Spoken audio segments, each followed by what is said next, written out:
Welcome to CSIS Online. The way we bring you events is changing, but we'll still present live analysis and award-winning digital media from our Dracopolis Ideas Lab. All on your time, live or on demand. This is CSIS Online.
I'm Dan Rundy. I'm Senior Vice President at CSIS. I'm really grateful that you all are joining us today virtually for this webinar. We're going to be looking at the question, when and how should economies reopen? This isn't just a U.S. domestic question. This is also an international question. We are interconnected by global supply chains. So when we ask the question, should we reopen Washington? There's a lot that goes into that question. And I think the other thing that you're going to take away from this conversation is that this is going to be a multi-sector collaborative dialogue, and it's going to be a multi-sector solution. I'm really grateful that my friend and colleague, Richard Crispin, who's a senior associate here at CSIS, and who's one of the great thinkers and doers at the at multi-sectoral partnerships, Richard Crispin is going to help us with this. We're going to have a really highly interactive discussion. It's the first in a series of virtual roundtables on multi-sector collaboration and dealing with COVID-19. And our next virtual roundtable will be on April 24th at 9 a.m. And we'll focus on multi-sector collaboration in crisis, thinking through what we need to be doing to prepare for the next wave of this pandemic, especially in developing countries. And so we're going to have some really interesting folks for that. But I'm not going to go on any longer. I'm going to hand the floor over to my friend and colleague, Richard Crispin. Richard, over to you. Thank you so much, Dan. As Dan said, I am Richard Crispin, and I am a senior associate here at CSIS. And it's really my pleasure and my honor to be here with you today to moderate what we hope will be a very dynamic conversation. And we want this to be a dynamic conversation and a real roundtable, not just amongst our panelists, who we have a great roundup of, and I'll introduce them in just a moment, but we really want to get to as many of your questions as possible. There is on the website a Google Doc where you can enter your questions. Please do so and send us more questions. Don't wait, send them to us right away, because I have lots of questions. I have lots of things that I want to get to with the panel, but we really want to make this a valuable experience for all of you. So please don't hesitate. Send us your questions as soon as they're occurring to you as we go through it. But first, I want to tee up our panel discussion. We've got 4 really fantastic experts with us today. We're joined by Jennifer Steinfeld. Jennifer is you are the Director of Entrepreneurship and Economic Growth of the National League of Cities. You represent over 19,000 cities, towns, and villages all around the United States. Welcome, Jennifer. We're so glad to have you with us. In addition, there's Jennifer. Jennifer, thank you for being with us. In addition, we have Luca Nani, you are the Global Operations Director at Philip Morris International, overseeing worldwide operations as PMI goes through a transformation away from cigarettes, and you're overseeing all of those operations around the world. Luca, thank you for being with us today. We'll see if we can get Luca's video up here in just a second. We also have Richard. There's Luca. Wonderful. And we also have Richard Troyer. Richard, you're the CEO, the Chief Executive there at Comet Bio. You're leading a revolution in food and agriculture and healthy and sustainable living by working to bring about upcycled crop leftovers and turning those into healthy and sustainable ingredients. We're so glad to have you with us, Rich. Thanks for being here. Yep, thanks for having me. And lastly, hopefully joining us soon, if not already, will be Daryl Brewster. Daryl is the CEO and Chief Executive, the CEO at the Chief Executives for Corporate Purpose. He's leading an organization calling on companies around the world to really live out their social purpose as they go through their missions. Daryl, we're so glad to have you with us. I know we're having a couple of issues with his video here, but we'll get Daryl into the conversation in just a moment. With that, as Dan said, our real goal today is to leave you guys with all of you who are dialing in and listening in with some thoughts, some actions that you can go and take as you're thinking about what to do in your community and your company and your organization, trying to restart global economies and looking at really what's going on. What do we need to see? What are the different patterns and different data that we need to know and understand as we're going through this process and trying to decide what to do? And first, Jennifer, I want to start with you, though, because as I said, you represent over 19,000 cities around the world. And I know that the League has been tracking how different towns and cities around the country have been impacted by this crisis. What's the League's role in responding, and what are you hearing from your members?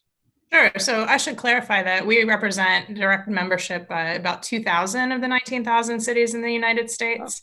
But also all 49 state leagues of municipalities. So we do have a pretty broad reach into the US municipal population.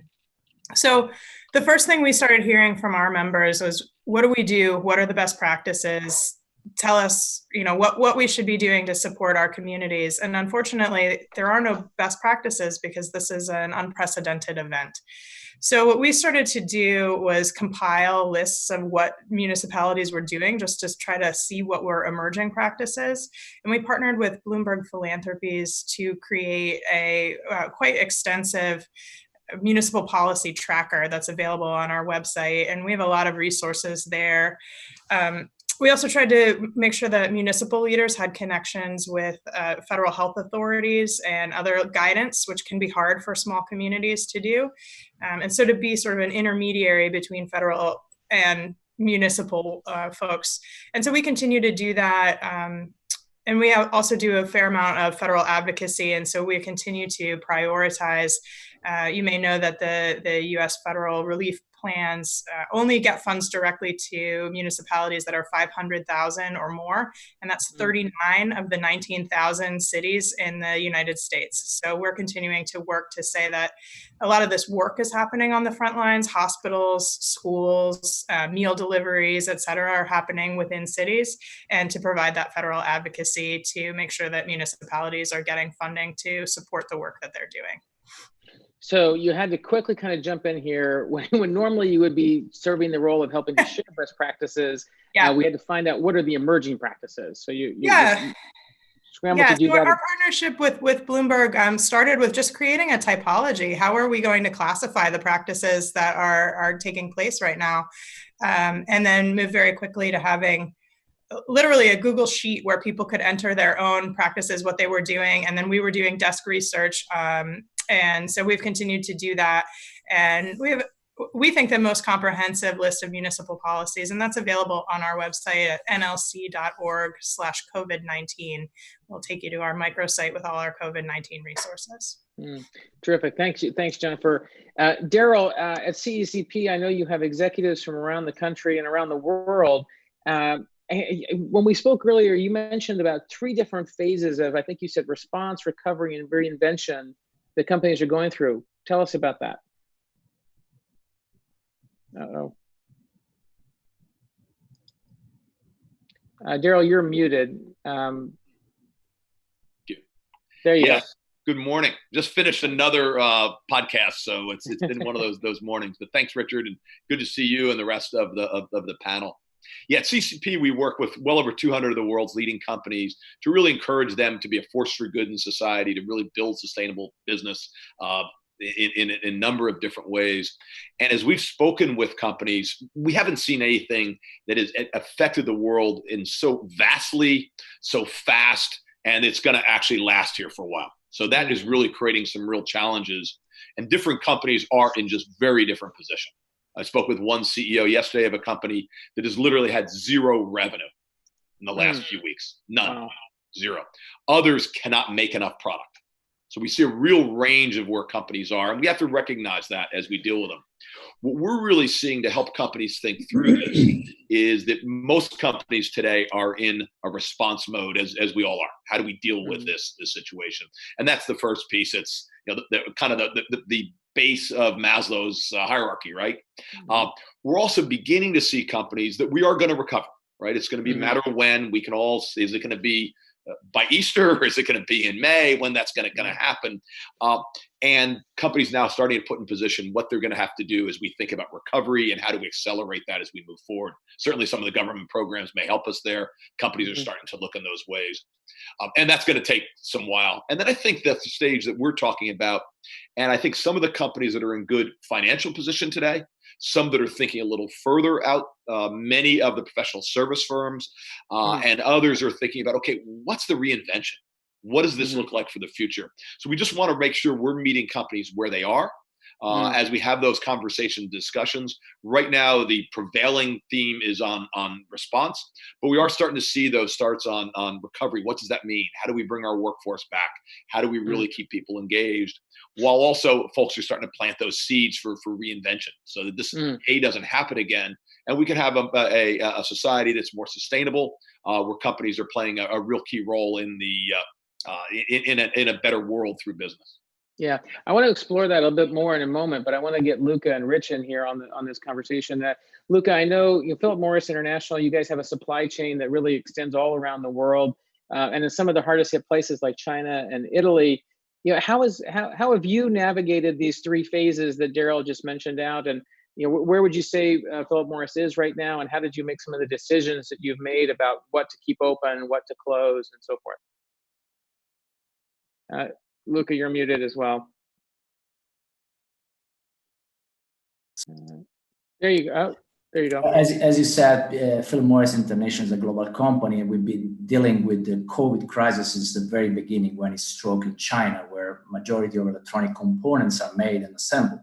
And then we dealt with a similar situation in Italy, where is located our main plant for RP consumables, and finally spread across Europe and the rest of the world. So more or less affecting all the markets and the affiliates where we are present. Since the very beginning, we have activated cross-functional special situation management teams focusing on 3 main pillars. Obviously, the most important one, people safety, product supply, and projects. And on those 2 last, product supply and projects, actually supply chain has played a leading role. Now we are obviously already starting to work since the last couple of weeks on the recovery phase, or what we call the new normal. But I'm very positive about what we've done in the response phase in putting the demand under control to avoid as much as possible erratic movements, especially in the inflated forecast, and as well de-risking and securing the supply of components and materials so to assure the production continuity. So I believe from a production footprint and supply footprint, we are pretty much equipped to catch up in the moment the demand comes back. Similarly, another very important thing we've done is that we have identified a ready-to-be-used set of levers, especially in the areas of new product initiatives and commercial activities, that we can activate it very quickly in the moment we see the situation normalize, and we believe this will give us a competitive advantage and will enable us to grasp the opportunities that will be on the business. As well, on the organizational point, in times of crisis, every organization tend to be more directive with centralized centers of command, while I believe we have to start to shift towards a more cross-functional and cross-enterprise orchestration integration of the decision-making. And in this respect, I believe as well, PMI is fully convinced that technology will play a key role in enabling collaboration and coordination and boosting transparency. But what I believe would be very, very key in this recovery phase is the ability to build quickly business scenario and executing them. Because I am convinced that the recovery from the COVID crisis will be long, but very volatile. And last but not least, we are kept always an eye and for recovery even more on the financial aspects of this crisis, internally on the cash flow and on the cost controlling. And as well, we have looked externally to the financial health of our external partners and obviously the consumer income stability and dynamics, because obviously this one will have a very big impact on the consumer preferences, on what they'll actually look to purchase, which channel we are likely to use. Like, for example, we saw an explosion on the e-commerce and so on and so forth. Now, the reinvention phase maybe is not yet that developed, but obviously is something that we will very soon start to look into that as well. Right. So what I'm hearing there is you quickly kind of getting an overall sense of what's going on within the company and across your supply chain, implementing cross-functional teams to enhance coordination and communication, and starting to do some scenario planning to think about what's going to come down the pike, while also taking careful look at the financials of the company, as well as worrying about and considering the financial stability of your suppliers. And perhaps we can get into this a little bit more, but also looking at things perhaps about like payment terms and looser contractual terms that might allow your suppliers to weather the crisis. Absolutely. Excellent. Rich, we're so glad to have you with us. I know you've got a smaller supply chain footprint than Luca, but I know one that nevertheless crosses multiple borders. As a small and medium-sized company, how are you guys navigating these three phases? Sure. So most folks on this webcast probably haven't heard of Comet Bio. So really quickly, just so you know who we are, we're a startup food technology company. We extract nutrition from food system waste. Our first product is a prebiotic dietary fiber that promotes gut health and immunity. So as you said, we are a small company, but we like to say we're small, but we're global. So we run our corporate operations in Chicago. We have R&D in London, Ontario. We manufacture our product in Europe, and then our packing and fulfillment happens in New Jersey. So again, we are a small company, but the supply chain, to me at least, feels pretty complex.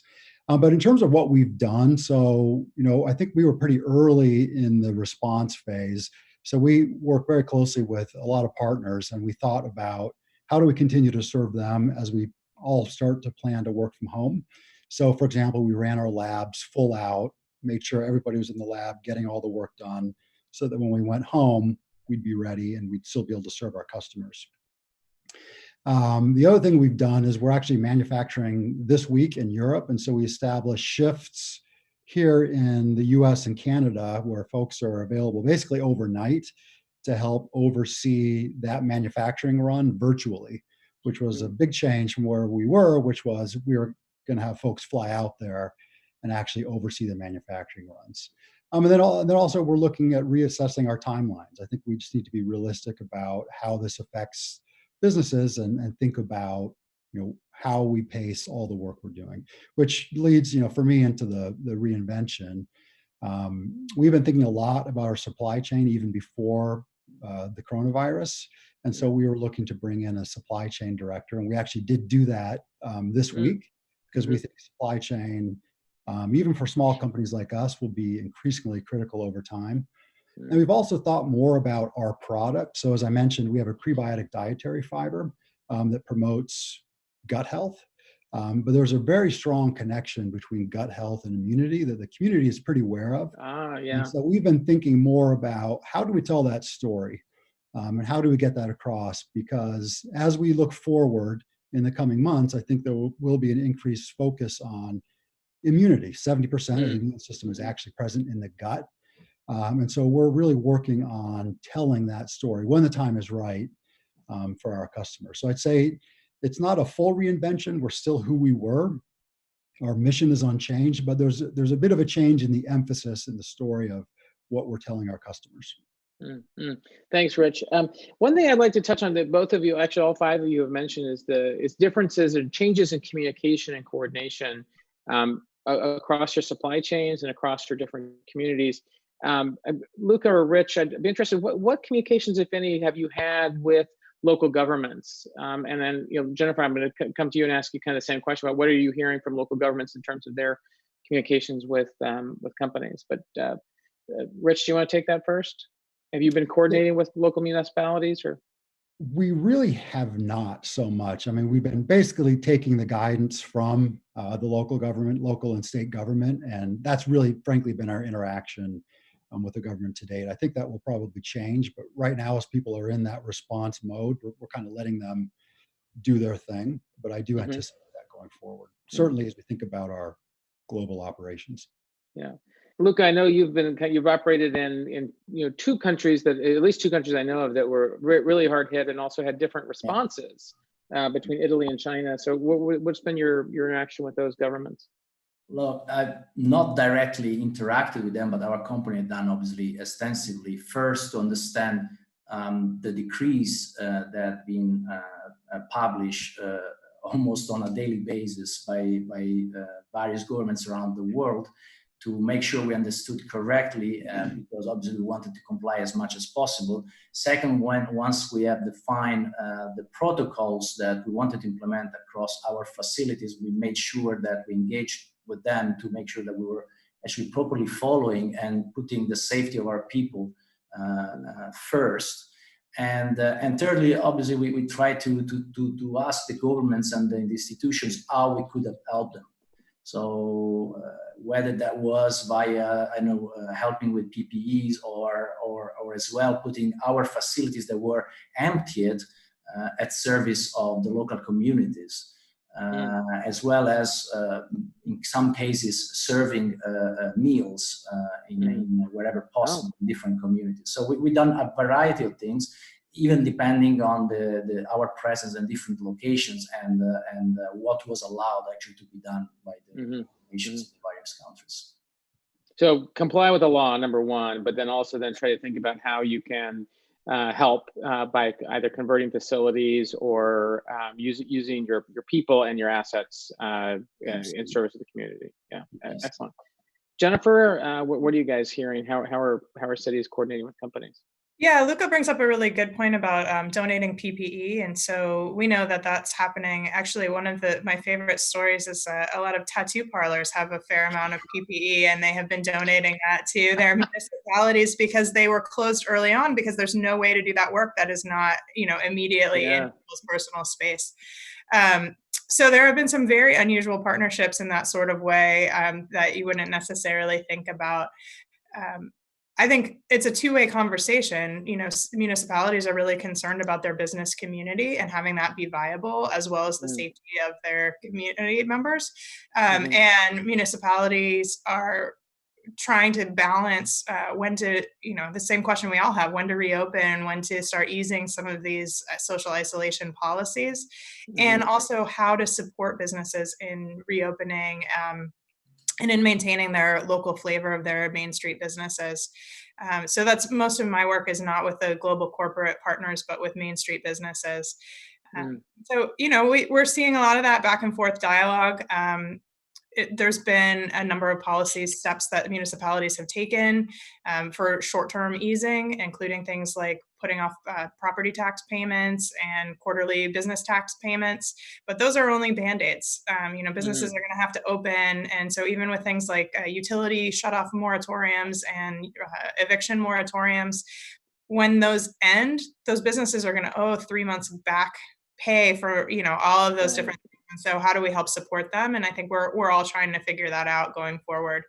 One thing that makes me hopeful is, in 2008, there was a fundamental softening of the overall economy. This is not a softened economy. This is a public health crisis that required a robust economy to shut down abruptly. And so we're hopeful that some of those underlying fundamentals will enable us to start back up quite quickly. Yeah, from your mouth to God's ears. Daryl, how are your members partnering with cities, and what are you hearing? Like, are you hearing other kinds of activity, like what you heard from Luca and from Jennifer? Yeah, certainly.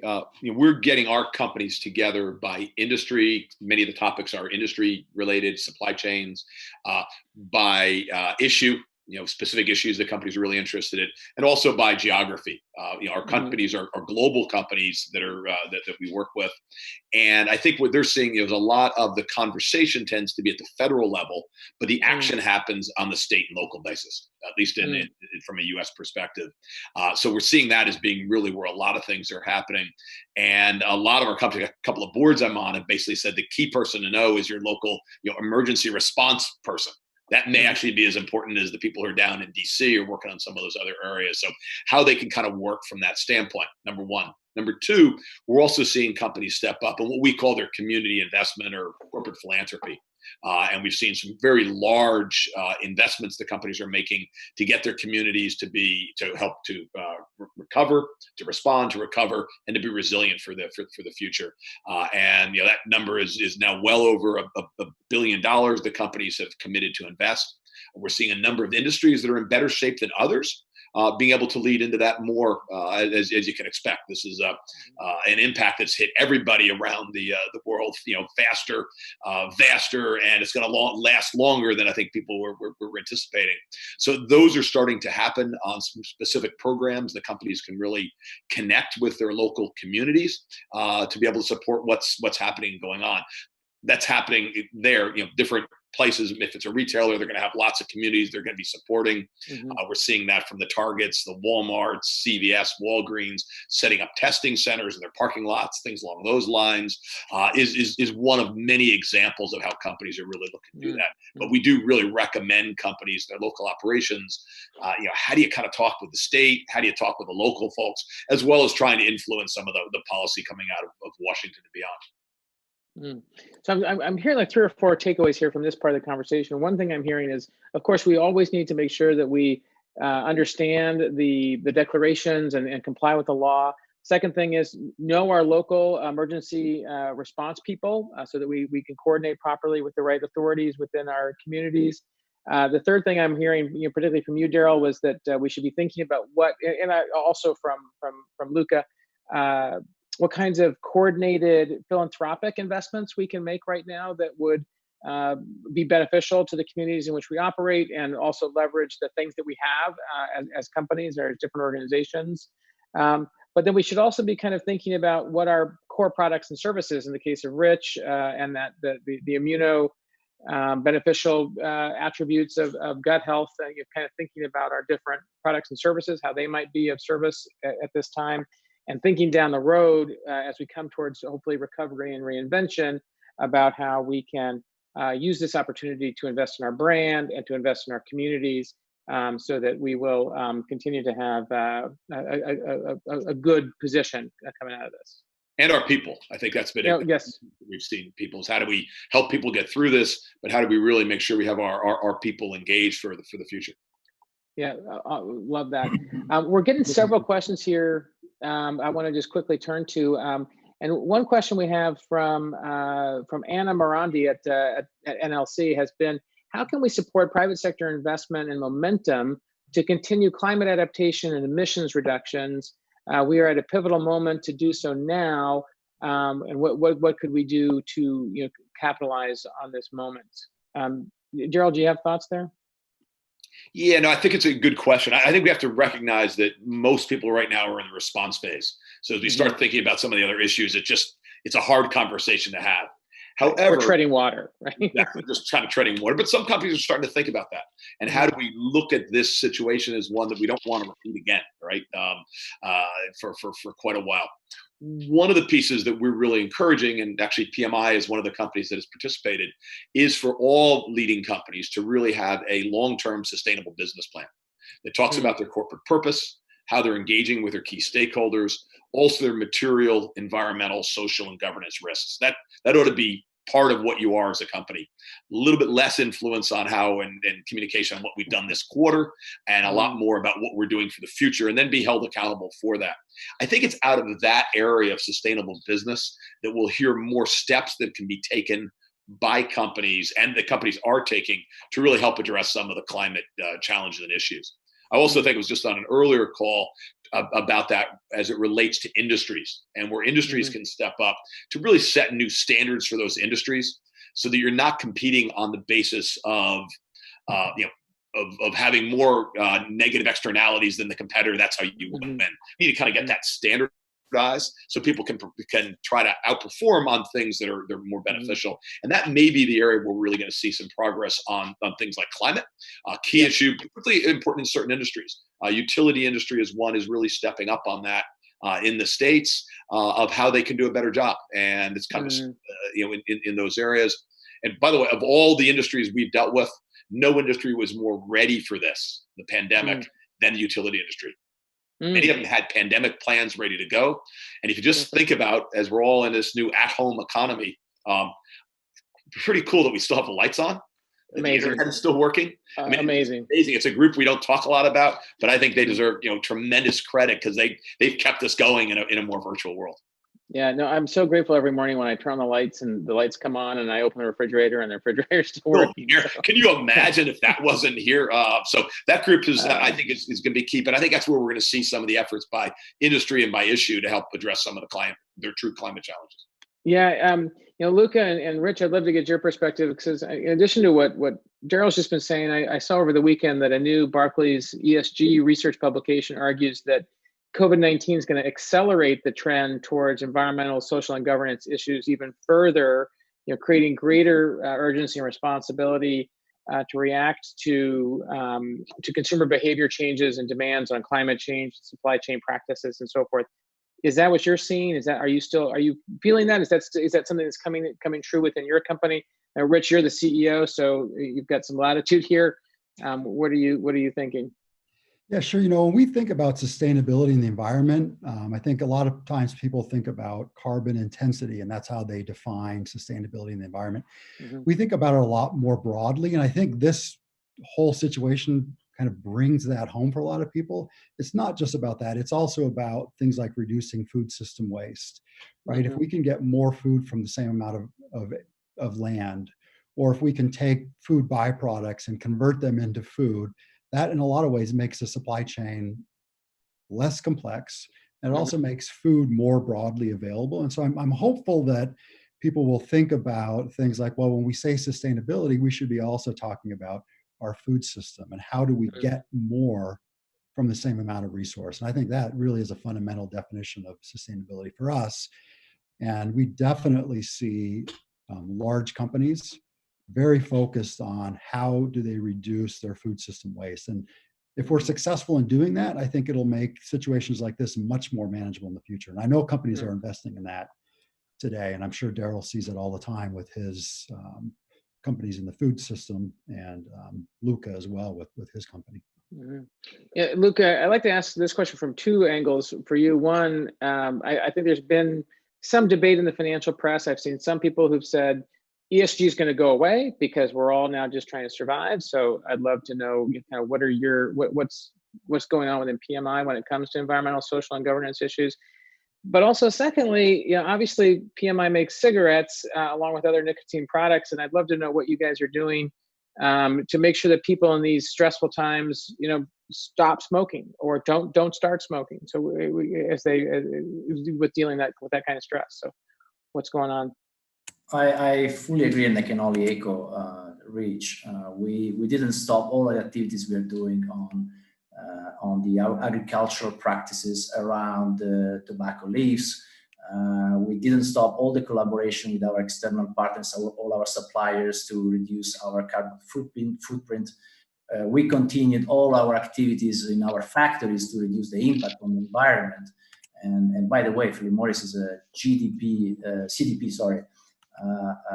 certified climate A list for, I believe, the 6th year in a row. So all these things. That's the Carbon Disclosure Project there. Correct. Yeah. All these activities continue, and they are more than ever before important to us. What is really key for Philip Morris is our vision. We have been very outspoken and very boldly. We announced in 2016, our CEO has been announcing to the streets that our vision is that we want to stop producing cigarettes as quick as possible. And we want to convert all those smokers into reduced risk products. And we are extremely serious about that. Philip Morris International is the driving force of the transformation in the tobacco industry. And we believe in the benefit of those products to adult smoker, but as well to the society as a whole, and obviously to our company, to our shareholders. We keep saying we want to smoke the world, and our statements are not just words. We say, if you don't smoke, don't start. If you smoke, the best choice you have is to quit. If you won't quit, then switch to better alternatives. And already today, we have been able to convert in a very short span of time, few years. Already we have switched more than 10 million smokers around the world away from combustible products. And this continued to grow at a rate of roughly 10,000 consumers a day. So this is really our vision, and we want to accelerate this as much as possible. We're never happy with the status quo because we want to further accelerate, and we have to work with different institutions and governments to make sure that actually they embrace as well this vision and they support it. Richard, I also want to echo Luca's piece. CEO Andreas spoke at CECP's recent CEO Investor Forum. Somewhat controversial to bring Philip Morris International in. Andreas really laid out this vision, this purpose of a smokeless future, and a company that in a very short period of time, from less than 1% of its revenue from smokeless products today to roughly 20%. Which is remarkable over a period of time, and a recognition. Now, not every product is perfect. Everyone has issues. I was bought by my companies by several times by Philip Morris, but being part of a positive solution to where things are going. And it's not necessarily perfection, but can we make improvement along the way? So I do give credit to PMI and what they have said. And as a result, in a lot of the other governance areas need to be even better than where other companies are, because they have a product that they acknowledge as a risk product. Can we reduce risk is a step in the right direction? I think we see this from other companies coming up as well in terms of how are they going to be part of a solution for a more sustainable world as they move forward. I want to stick with supply chain questions for 1 second. And then Jennifer, I promise I want to bring you back into the conversation here about what's going on with municipalities. But we've got a couple of questions here. One is about what are the most efficient tools and frameworks that can be used to catalyze the technology companies in Africa to increase the connectivity and productivity of farmers. And I don't know if Luca or Rich, if either of you have views on improving, but perhaps either reducing waste might be one angle you could come at that question, Rich, or Luca, what are you guys doing? I know you work with a lot of smallholder farmers throughout Africa. What are you doing to help, or what thoughts might you have on how to improve productivity for them? Luca, you want to try that first? No, he's deferring to you, Rich. Do you want to go? Oh, sure. So we work very closely with farmers because when we look at the whole food system, we define the food system waste to start really at the field. So with our first product, we're working with farmers directly to take wheat straw, which is a product that would normally be left in the field, and then convert that into our prebiotic dietary fiber. So the metric we look at, it's pretty simple. Can they make more money working with us and taking that leftover off their field and providing it to us than if they don't? And We think this is something that can be applied broadly. We're working today in Europe, but I think broadly, as companies look to convert crop leftovers into food, farmers can make more money. And that's a model that I think will be applied, really, it can be applied across the globe. So that's, for us, is a very simple metric. That's how we want to work with farmers. We want to help them make their economics more sustainable over time. Thank you. Luca, you're on mute, but do you have thoughts here? Thanks. We work exactly in the same direction as we just explained. We're trying to make their lives more sustainable, more balanced, and to make sure that actually they can keep staying in business in a wealthy and healthy way for the longer term. So all our agricultural practices are towards maximizing, obviously, their production and improving the agricultural practices that they already have for allowing them to have future income and keep actually staying in the business in a sustainable way. So it's very similar to one of the other things I've heard, and I want to come back to Jennifer about her work on Main Street, but one of the things that I've heard is that government financing is of course welcome and needed, but it's actually a lot of the time supplier terms and conditions or customer terms and commercial terms and conditions that can be one of the fastest sources of help to smaller companies. Luca, are you guys working with your suppliers and dealing with contract terms to help them with their financing and cash flow? Yeah, definitely. We look at different number of tools. Obviously, the terms, the payment terms is probably one of the easiest. In case we notice actually there are certain difficulties, we try to go and understand how we can help in the terms. We do as well supplier financing wherever this is applicable and needed.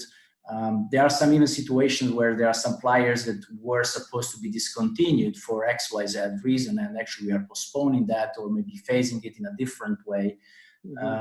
But as well, I think that one of the best things we can do, and I was referring to that before, is to manage our demand properly. So to have a very thorough demand verification, so to avoid strange spikes in the demand and then a collapse where actually you have our suppliers risking to stop their facilities because our demand was totally erratic. So that's as well as another thing that we are doing in order to help our suppliers to have proper demand and more sustainable over the next weeks and months. Thank you. I want to thank Muako Boris, the co-founder and CEO of Afro Green Tech, for those questions, as well as Larry from CSR and Social Investment Consultant for his questions. Jennifer, so building off of what Luca was just saying, I mean, with your work with small companies and with entrepreneurs on Main Street, what are you hearing that they need from their perhaps larger supply chain partners, and how can we be of help to them? Yeah, I mean, I think that you're hearing the same thing from everybody, right? Everyone's just in crisis mode right now. So they're trying to figure out, how do we support our workforce? How do we pivot often from something that might be sold in person to an e-economy? And, we're trying to provide some support around that pivot of work. And we've seen a lot of small businesses that have, Main Street businesses that really have prided themselves on not having a web-based interface. And now they're really providing even a rudimentary one for a local audience and doing curbside pickup and things like that. I think, what they all need is, in the immediate, they need relief from costs where they don't have any cash flow. And that's certainly, certain businesses are more impacted than others. Salons, anything that's providing personal services has zero cash flow right now. They're done. Restaurants some have been able to pivot to a takeout business. Liquor stores, I hear, are doing great. So, it just depends on the community. And so for those that have zero cash flow right now, they need total relief from all costs. They have no income coming in right now. And for a lot of them, I think rightly so, a lot of their primary concern is for their workforce and how this impacts them. So right now it's applying for SBA loans and other types of support, the paycheck protection, which is enabling them to bring people on. A lot of places we're ahead of both the federal, state, and municipal governments in terms of providing paid sick time or paid time off. Everyone, I think we're all trying to figure out too, what do you do with kids that are out of school and providing, there's no childcare. So even if you have an essential job where you need to be there, what do you do now with your children, and how do you, pivot your work? So I think those are all things that everyone's trying to figure out. Now, when we think about reopening for especially businesses like theaters, restaurants, movie theaters, et cetera, I've been hearing a lot about recommendations saying that it'll be a third of the number of seats. Well, restaurants don't usually have the kind of cash flow to enable them to be successful with a third of the number of seats. And so what I think, we've all said this, but I think it's worth saying again, there won't be a return to normal. There will be a new normal. And I think what businesses look like in that new normal is unknown. And some businesses that we have definitely relied on for a long time may completely have to change their business model and their productivity measures, because you just can't do it in a slim margin business with a third of the customers. Mm-hmm. Yeah, so what I'm hearing, again, I'm going to 4 quick takeaways I'm hearing from this part of our conversation. One, as Daryl said, really this is an opportunity to get in touch with your defining organizational purpose and mission, and really try to live that out as we navigate towards, as Jennifer said, the new normal. I think there's a couple of ways that we can do that specifically. One is think about if you're a large company or any company with many suppliers that depend on you. Think about how you can use your commercial terms and conditions to create a more beneficial environment for them, particularly if your cash flow or your balance sheet allows you to do that. Third is to think about how we can not only look after our own workforce, but also help to look after the workforces of our suppliers and partners. I know one of the things that we've done as a company, we're a professional services firm at Collaborate Up, and we've distributed devices to our employees who have children if they didn't have devices for online schooling, for iPads and things like that, so that they could participate. We had one employee who was using her work laptop to let her kids do the online schooling, which is completely fine, but obviously caused a productivity issue for her and for the child. So just a small investment of an iPad for us made a big difference in her life. So be thinking about what you can do there.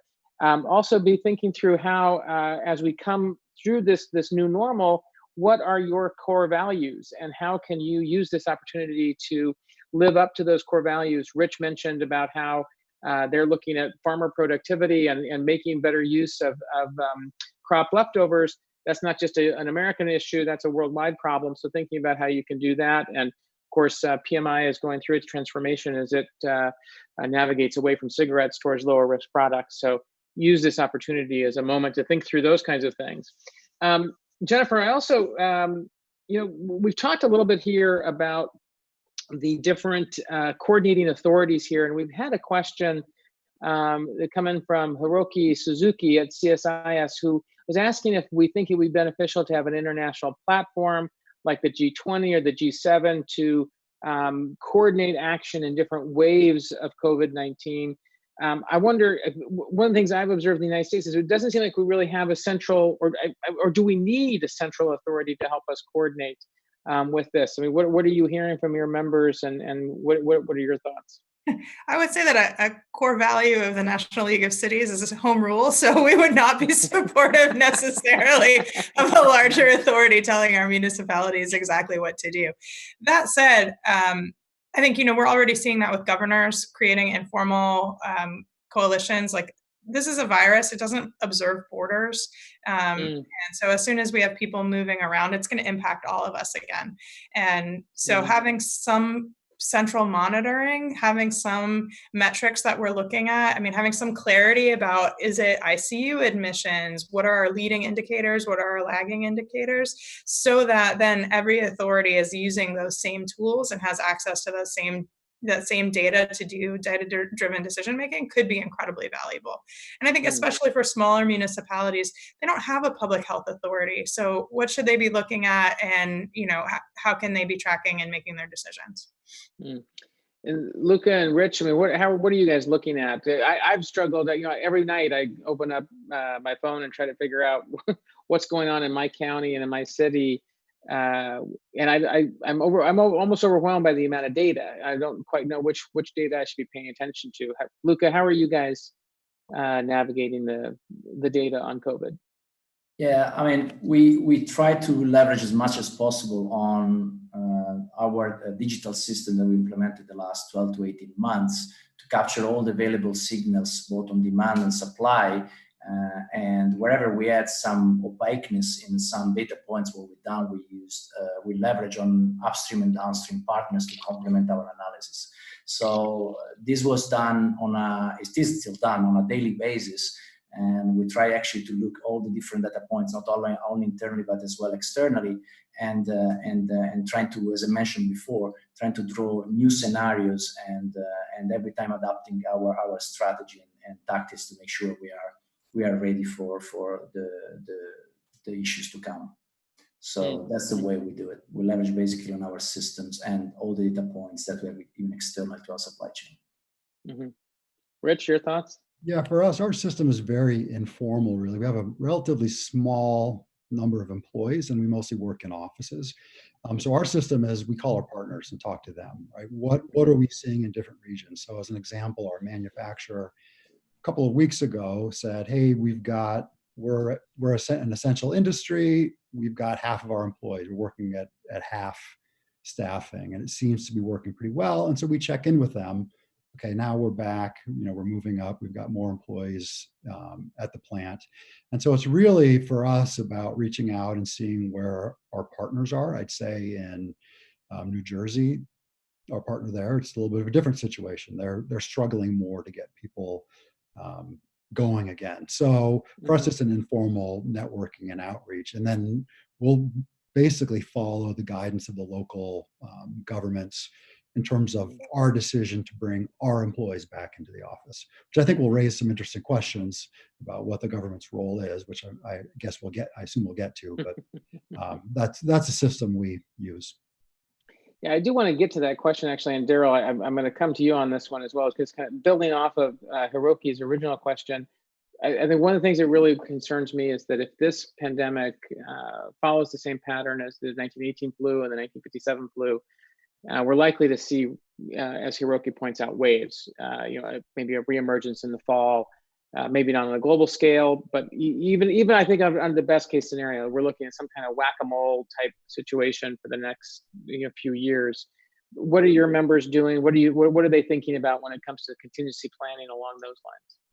Yeah, a couple thoughts. First, to the earlier question, one of the things we've seen in global research with Edelman and Richard Edelman sits on our board is that people are really trusting their employees more than they're trusting the government or the media as it relates to the data right now. I mean, the information is overwhelming; it's all over the place. But people really are looking to their companies to provide that information, and whether they're a frontline worker or a knowledge worker, that's where a lot of those expectations are really coming from. I think right now people, again, are in that very much response mode, but we're beginning to, and we responded really in many cases off of standing start. We had a handful of companies that actually had pandemic strategies. They seem to be doing well. We mentioned that in the utility companies earlier, but that was the exception. And some of that learning we've now transferred to the food industry. I've connected those people, and it's been kind of cool. There's things they were doing for employees that food companies didn't realize they could do, and others, given this group. So now I think the goal is, can we build enough kind of inventory so we can be able to respond? And that's going to be in areas like, just kind of go through all the piece in terms of testing, in terms of PPE, ventilators and the like, and hopefully as we get to some medicines and ultimately a vaccine, I think we're going to be the key areas as we go forward. So I think that's going to be now a chance to really catch up. We started a standing start. This thing took off faster than anybody was ready for. And now we're going to really have to kind of catch up on those areas. We are seeing some really cool collaborative innovations happening in a lot of those different areas with companies as they come together for medicines that can help treat this. Companies converting, lines making, Hanes from making undergarments to masks. So a lot of that stuff is taking place, and we're going to really need to build that up. My fear, like I think many, is that this may slow down. We're are hoping during the summer months as things get warmer. It is a winter virus, but as things pick up in the fall, that's really in 1918, I guess, when we saw the bulk of the real issues there as people, I think we're more sensitive. We have more knowledge now. And I think the last area, and Luca talked about that, is technology and big data. We're beginning to understand a lot more about who is it, who's carrying this, et cetera. And that data is going to be really critical. And I think we're going to need to have a balance here between some central areas that really help to provide some standards and some overall coordination, but also allow individual companies, communities, et cetera, to innovate. But we need to find ways to share those best practices. And that's an opportunity that we see at CECP as we sit and talk with companies. Everybody's learning about this together, but they're doing it in different ways. So we can get a best practice from utilities that we can share over to the food industry. That's hugely powerful. And we're seeing more of that happen, but it was off of too low a base. Yeah. Jennifer, how do you react to that? I can just add something about the 1918 flu. I mean, first of all, think about how much more people move around now, but also remember that was the end of the war, and you had all of these people from all over the globe going back to their home communities, and that was a big part of that fall resurgence. So I think if we can think about how much more mobility there is now, and how pent up, I mean, I'm a real homebody and I love being home, but even I'm ready to go out now. So how much pent up demand to go out and move around and go see friends and family. I think, we're very likely to see those sort of ebbs and flowing waves. Mm-hmm. And what do you think about the role of government here? I mean, I think government has a really critical role, and I think every layer of government has a really critical role. One of the things that's happening at municipal, county, and state level is decisions about schools. And when we think about fall being a time that you're going to have a lot of young people back in schools, which tends to be a very dense place. And so there's been a lot of conversation about that, how even just transportation, moving kids from schools. If you do a third of the number of kids on busing, how do you get more bus routes? Do you start doing a blended learning model where you have kids in classrooms for 4 hours a day and they're doing, half day traveling back home? And so you have fewer kids in the building at each time.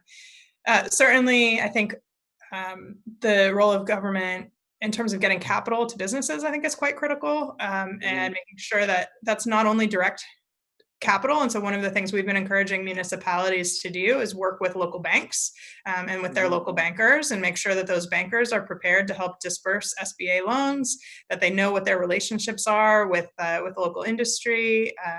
I think, Daryl, you talked about industry clusters, to looking at local industry clusters and creating some responses around that and some shared leveraging around that.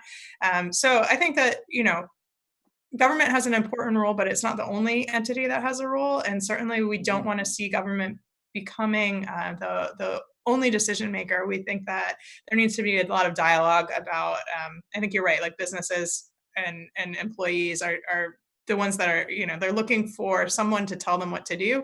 And I think everybody needs to be in dialogue around that right now. Yeah.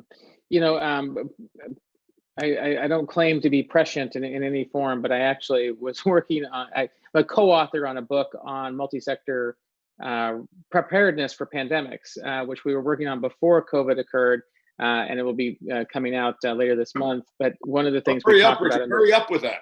I know, right? It'll be actually, it's out in electronic form now. The hard copy will be out soon, but you can actually get an electronic copy on our website at collaborateup.com.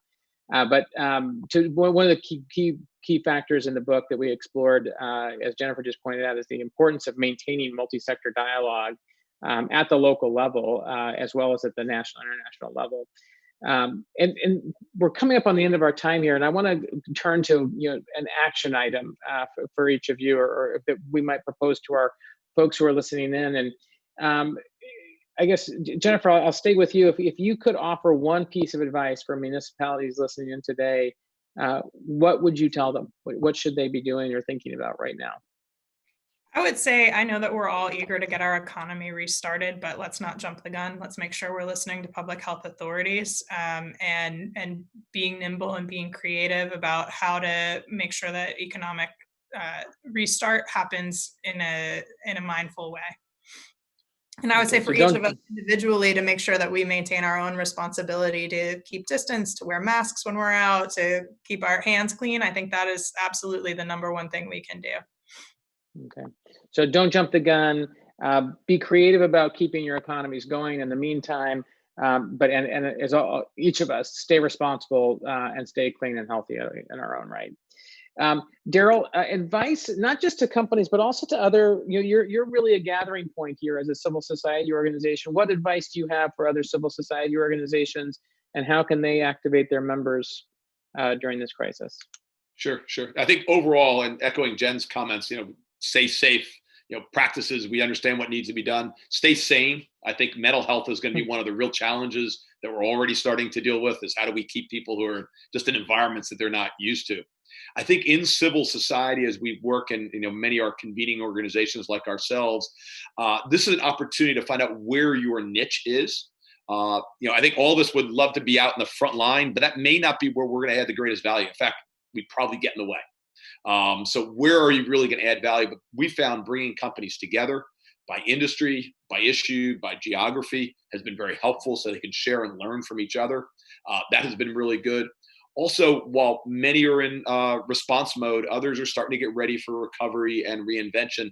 And we're going to need to plant the seeds there now that we'll be able to harvest later when that time is right.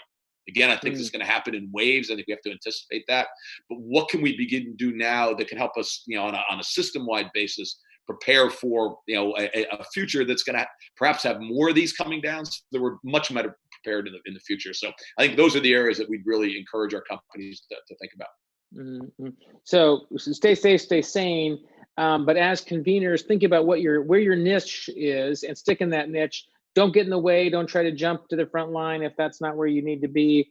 But be thinking now how you can use your convening power and your thinking power to help your members and others think through reinvention as we get to that phase. Exactly. Perfect. Thanks, Daryl.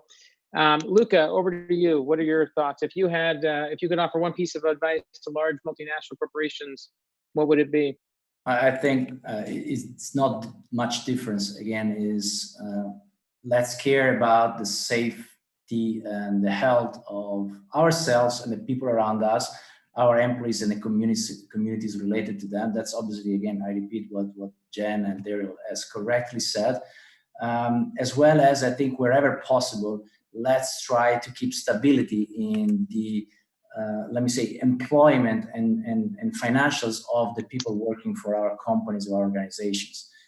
And I'm particularly proud of what last week our CEO has communicated to the entire company, that he has committed to keep all the employment of all the people working for Philip Morris, will not terminate any person in this crisis period unless there is major cases of low performance or compliance, but it's a different story, as well as the financial stability. PMI will continue to provide the regular compensation to all PMI employees, irrespectively if they were able or not able to perform in full or partially their duties. And another point as well that I'm proud of what the company is doing is that they're recognizing some special awards to those people that, in compliance with the regulations, have been on the field, in the warehouses, in the factories, and in the offices to keep continuity and to keep the organization safe. And last but not least, again, keep supporting the communities in this moment.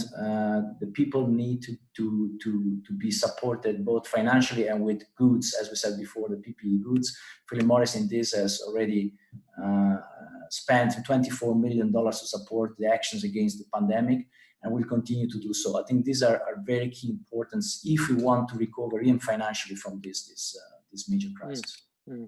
So in addition to staying safe and staying sane, we need to stay stable, continue to look after the health of our own businesses so that we can continue to provide employment, compensation, and our products and services. Rich, last word to you quickly. We're almost out of time. Yeah, so look, I've spent most of my career working in or around startups, and we're hardwired for uncertainty. I always tell people before they join, you have to have a high tolerance for risk and ambiguity. So I would say, think about and look at what you can do to help today, because there's probably an opportunity there. Have an advantage as small companies that we can move relatively quickly. So you should do that. Find out how you can help. What's your niche? And go after it. And I think there will very likely be opportunity in that. And so I just think we're hardwired for situations like this, but this is a very extreme example. But it's something that startups should be and are pretty comfortably dealing with. So find that opportunity and grab it. So as startups, we can bring that, and as entrepreneurs, we can bring that entrepreneurial spirit and that entrepreneurial ethos and our willingness to operate in chaos, as well as whatever our products and services are. Well, thank you guys so much, Jennifer, Luca, Rich, Daryl. This has been a fantastic conversation. I really enjoyed it. And on behalf of my colleagues at the Center for Strategic International Studies, we're so honored that you were with us. I know we were joined by over 300 people around the world for today's broadcast. So we really appreciate all of you dialing in. I've been trying to collect the tips and tricks that we've been talking about throughout today's conversation. Stay tuned at csis.org or at collaborate.com, where you can find, we'll be doing a write-up on what we've learned today, and we're looking forward to sharing that with you. Also, please, as Dan mentioned earlier, dial in at 9 a.m. DC time on Friday, April 24th, for another conversation on collaboration and crisis. We'll be joined then by folks from Living Cities, from Unilever, and from our colleagues here at CSIS, as well as Andrew Natsios, the former head of USAID and the head of the Scowcroft Institute's Pandemic Center, looking at how different companies and organizations are collaborating in crisis during this COVID time. So thank you again, and we'll see you in a couple weeks. Thank you very much. Thanks, Richard. Thank you. Thank you. Thanks all.